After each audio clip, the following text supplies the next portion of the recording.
to the Chipperton Tramway Workshops. My name is Chips and this is Toby, our workshop foreman. Well, those of you who follow our Facebook and Instagram accounts will of course know that a few months ago we did actually finish building our 7¼ inch gauge open wagons. If you haven't already, head across and follow us on Facebook and Instagram. I do update that fairly regularly as to the happenings with the tramway, so it's a really good way to keep up to date with what's going on. But today we're going to go right through in this video as to how I went about completing these carriages.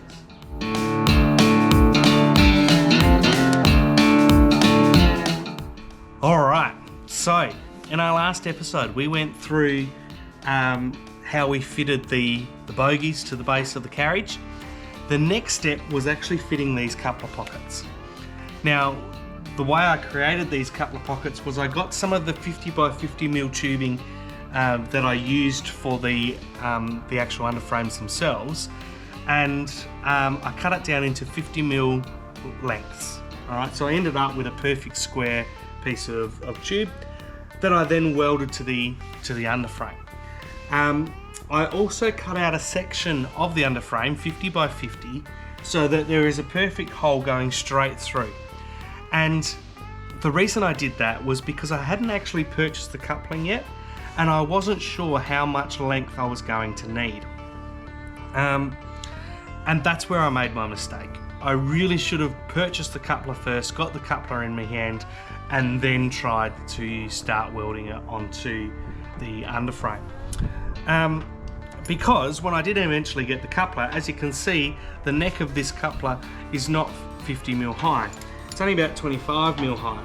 And the problem with that is once I drilled my 10mm hole into the coupler pocket and into the neck of this coupler, it sagged down because there was all that space at the top there.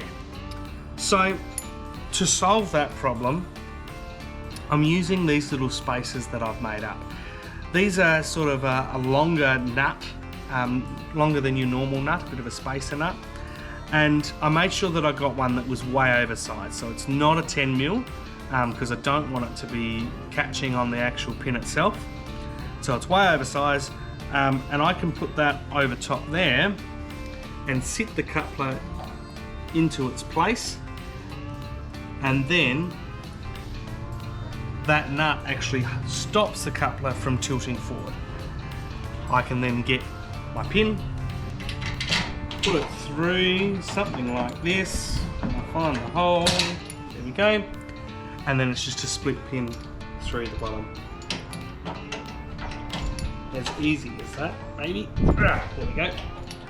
Alright, and now we're ready to go.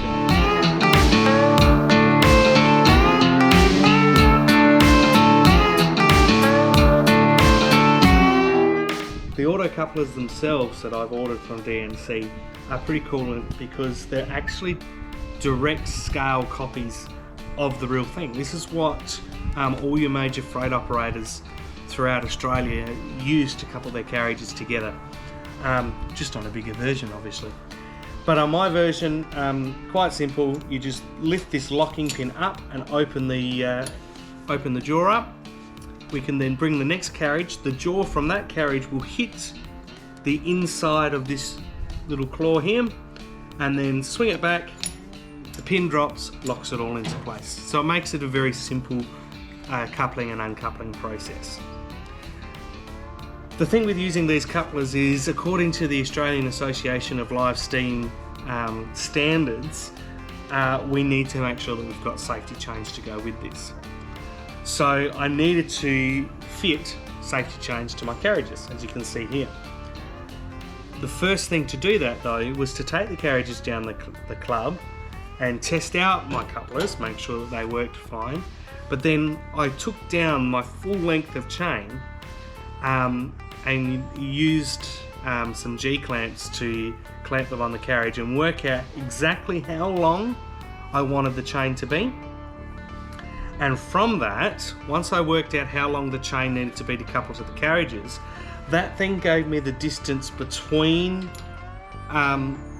these D-shackles here, so that I could if the carriages weren't coupled to each other, I could hook the chain up nice and neat here like this. Alright, I've seen a lot of people who bring their bring these D-shackles in nice and close.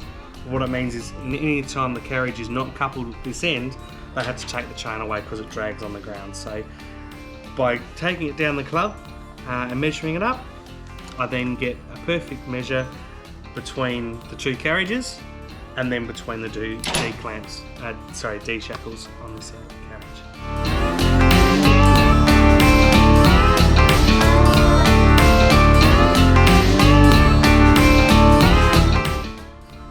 Alright, so with the D-shackles and the safety chains now fitted, this now gave me the opportunity to finally come up with a way of tying the carriages onto the trailer.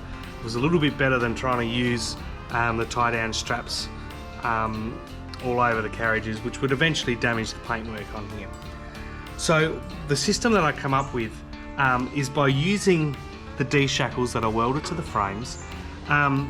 I can get these hooks, hook them over, drilled a hole in the trailer to put a loop in, then more D-shackles here and here, and then it's just a matter of tightening this section up here, like so, and then the carriage becomes chained to the trailer, not going to go anywhere.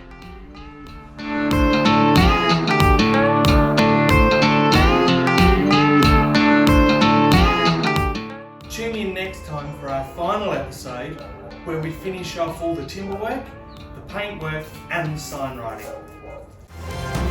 Thanks for watching. Be sure to like, subscribe and turn on notifications so that you don't miss out any updates to the Chipperton Tramway. See you next time.